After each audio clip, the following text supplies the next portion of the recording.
¿Qué tarjeta usas? ¿Todo bien, taca, taca? ¿Te pasó una? Se descompuso la tarjeta. Creo que tengo una tarjetita ahí. ¿Necesitas una tarjeta? Ellos, ahora sí, principio. No te creas, no, no es. ¿Seguro? Parece que se va a prestar una.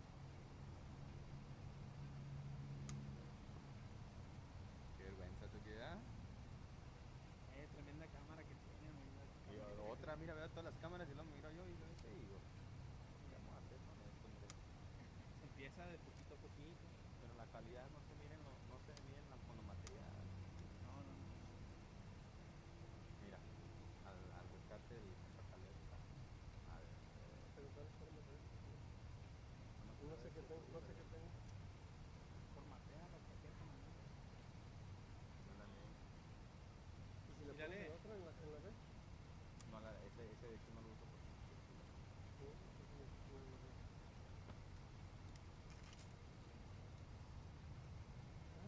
No la leí. Harta hambre que traigo, pues te voy a quebrar. A ver si a lo mejor son las tarjetas. No va a ser la tarjeta, tú A ver, quieras probar. pues ponle. Sí, güey. Ay, que va a ser la tarjeta, de que vamos a quedar mal. Me la entregas ahorita, güey. Found in error. ¿Eh? That's okay. Esta no es, güey. Me dices otra. Ya, que te compré una cámara nueva. Hey. No hay nadie que te está. Voy a tener que llamar. Órale, güey. Trata esta tarjetita. No pasa nada, sí, ya, Ahorita el teléfono se anda riendo de ti. pero ándale, verás. Oye, ahorita voy a tener un tiro en vivo, ¿cómo ves?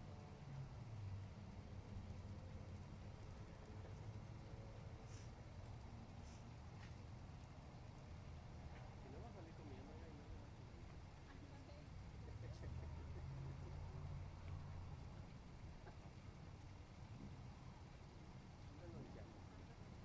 ¿Ya habías grabado en tu tarjeta? Pero no es la tarjeta porque yo le di una y tampoco. Y tú le prestaste también la tuya y tampoco. Tú tripiaste, ¿no? No, te va a ir con la foto, ¿no?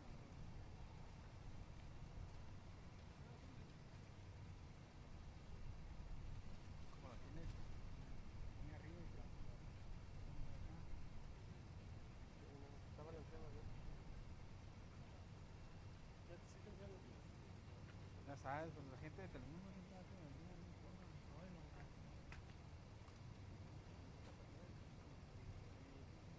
ya se los joven a las.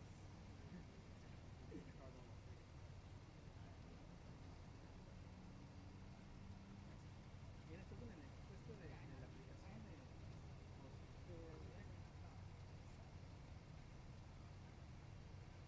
no eres aquí? Vivo aquí ya, tengo un año aquí, pero yo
Just let me know when you guys are all set.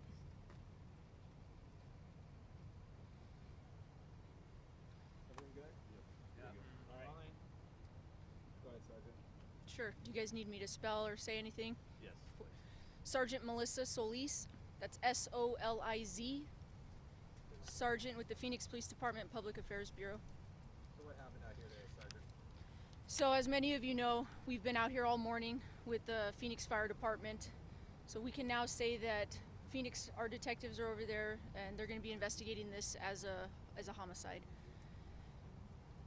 This scene is a complete tragedy behind us. Not only is this devastating to the first responders that had to respond and witness what's inside, but this neighborhood is very close-knit, community members, and of course the extended loved ones and family members that are related to this home and this residence. What we can say is, so earlier this morning, Phoenix Fire and Police received a call just after 8 a.m. about a hazmat situation and an unresponsive person being inside. So both of our teams arrived, fire and police. Fire worked very hard. It took a very long time for them to help make this resident safe. What we do know is that there was a presence of gas inside the home. That again is why it took crews a very long time to ensure that it was safe inside the home, safe enough for us to be able to go inside and start the investigation. So as of right now, our detectives, our homicide unit, just got on scene not too long ago and have finally done a precursory walkthrough of the home. So this is the very early stages of this house, or this investigation.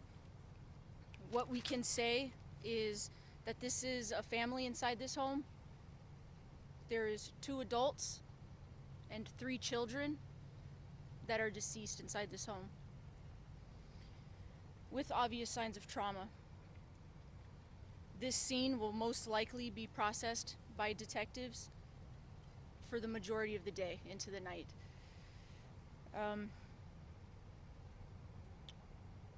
We first thank you for your patience. Information it's gonna come when it becomes available. We'll do our best to give you guys the information. This is something that is not going to come fast. It's going to take additional patience with this one. We do not believe that there is a suspect on the loose right now, but detectives are going to take their time and ensure that this investigation is thoroughly investigated and looked at. Sergeant, a lot of questions. My first is this. You mentioned no suspect on the loose. You mentioned 5 people, an entire family dead inside that home. Are you investigating this as a murder-suicide? That's something that we still need to look at. Our investigators have only done a walkthrough. From there, it's not something that we're comfortable with saying at this point, just because we need to still look at every possible angle, all the evidence, and that's going to take some time. But no suspect on the loose and obvious signs of trauma, it kind of implies that. It's something that we're still hoping to have an answer for, and hopefully when we do have that answer, we'll be able to put it out. Can you talk about the timeline as best you can? Obviously, we know there was the gas leak. Do you think that a number of the members of the family were murdered, and then the gas leak took place sometime in between when they were murdered and when the last person was shot? So we don't know what the timeline's going to look like. That's something that they're going to have to look into when that happened, the trauma. That's something that's going to take a lot of time to distinguish a timeline for when these deaths occurred. You say signs of trauma. Can you confirm how these individuals passed? Was it by gunshot? Can you go into a little bit more detail what these signs of trauma were? Right now at this time, that's not something that we're going to go through. We're still working on next of kin notifications, and just out of respect for the family, the investigation, that's something that detectives are still combing through and working through. And there's, as you can imagine, there's a lot of people. 5 is a lot. So Can you tell us ages for the children? that's something, again, we're still waiting to confirm next of kin notifications, and out of respect for the family and just everything that we're trying to deal with right now with this investigation, It was 3 children and 2 adults. Can we give it like an age range? 3 Like children. Can you talk about the initial, the was it call for service or whatever? Was that by someone in the house, or was that from an outside source, or kind of how did that? Do you have any idea how that came about? So we received a call of just an unknown trouble, possible hazmat situation with an unresponsive person inside. So from there, that's when we kind of got the large response with fire as well as Phoenix PD. Does the propane tank in the front yard have anything to do with this whole situation? So those are certainly something that we are looking into to determine what was inside. When you mentioned obvious signs of trauma, does that have any relation to the gas leak, or were there weapons used? That's something we're looking into on what was the cause and manner of the death of these people. Did all victims have signs of trauma? Yes, all 5. Correct. Sergeant, you mentioned a question was asked about the propane tank, but can you tell us where the gas leak? Surely they know where that originated from at this point, given that it's been dealt with. Where did the gas leak originate from? So that's something that we aren't able to say right now, just because we've only done a walkthrough. So our whole investigators haven't even walked in that home. It was a very preliminary walkthrough just to get enough information to be able to even have this this press conference. But they did shut off the gas to the home at some point. It wasn't a natural gas leak. Do you believe it was intentionally set, whether it was gas or propane, what have you? Was the leak intentional? That's something that we definitely want answers to, and that they're going to look into. And as a precaution, Southwest Gas did turn off the gas just because it was something that they just thought it would be a good idea, just to make sure everything is taken care of. But Southwest Gas has released a statement that said there were no leaks found. Okay. So was it propane? I guess we're just trying to find out, how that factors into this story. For sure. And those answers to those questions are something that we are hoping to have answered as well while investigators are here looking at it. You mentioned this is a tragedy. It was devastating to first responders. Can you just talk a little bit about the emotional toll when it comes to responding to scenes like this? Sure. I mean, any scene where there's a loss of life, it's a devastation for someone, whether it's family members, the neighborhood. It sounds like, after talking to people, that this was a close-knit neighborhood. There's family members. They all have loved ones and family members that they're tied to. Our first responders, there was a lot of fire crews out here that were working just to make this safe for us. And then, of course, our investigators that have to walk in there, our crime scene techs that have to process, collect evidence. It takes a team to be able to just investigate this to get some answers. To know that children were involved. Of course. Sergeant, Yes. earlier you mentioned that there were officers that were yet to go inside. Is that still the case? Do we have bodies inside the home? So yes, we do have the 5 deceased are inside the home. As of right now, our investigators are inside the home investigating. So they will be looking at everything, and they'll be out here for the majority of the day. So you got your search warrant. Do you know why there were firefighters on the roof earlier? Yes, so that was just part of their process in making sure that the house was safe enough for us to enter and start our investigation. Again, there was a presence of gas, so just as a way to ventilate and air out the house so that we can go in there and properly start to investigate. Sergeant, I gotta push you a little bit on this, because you say no suspects are on the loose, and yet there's 5 people inside there with obvious signs of trauma. Is it safe to report that one person killed the other 4 and then turned the gun on themselves? If there's no one on the loose, I mean, you know what I mean? Like, the public's gonna ask, where's the disconnect there? Can you just say you're investigating it as a murder-suicide? Right now, we have barely got on scene. It's not something that we don't believe that there's someone on the loose, but this is very preliminary information. Our case agent, our investigators, our crime scene techs haven't even went in there to even begin this process. So as soon as I got briefed, I came out here, and this is where this conversation is. What are you telling all the family and friends that are walking up there about what happened? I'm sure relatives, and we've been told some of them live incredibly close. They're rushing here. We've seen the hugs. What are you telling them about what happened inside?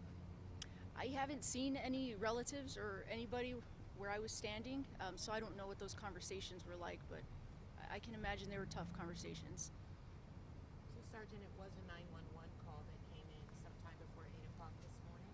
Correct. It came in actually just a little after 8 a.m. Is there anything else that you just want people to know at this point in the investigation? We are doing our absolute best to get out accurate information, and when we can get out factual information, we will definitely put it out, and I will send out a media advisory as soon as possible. Do we expect to have another update today, or is this the update we can expect for today? If there is some important information that they are able to uncover while investigating, while they're inside the home, we just don't know what they're going to find inside the home. So if there is always that possibility, and I'll definitely try my best to keep you guys notified. So thank you Thank you so guys. Thanks,